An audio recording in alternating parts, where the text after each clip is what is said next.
Managing director Shri Sivasai multi speciality hospital Bheemgal.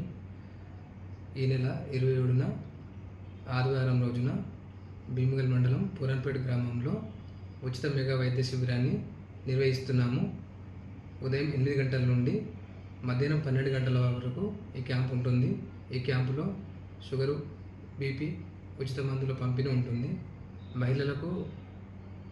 ముఖ్యంగా మహిళలకు కుటుంబ నియంత్రణ ఆపరేషన్లు ఉచితంగా చేయబడును. ఈ యొక్క క్యాంపు వద్ద వచ్చి పేరు నమోదు చేసుకున్న వారికి వర్తిస్తుంది. అంతేకాకుండా ఇప్పటి వరకు 24 క్యాంపులు ముగించుకొని ఈ యొక్క 25వ క్యాంపు పూరన్పేటలో పెట్టడం అనేది జరుగుతుంది. ఈ యొక్క క్యాంపుని భీమ్గల్ పరిసర ప్రాంత ప్రజలు మరియు పూరన్పేట గ్రామస్తులు అందరూ సద్వినియోగం చేయించుకోగలరు. Thank you.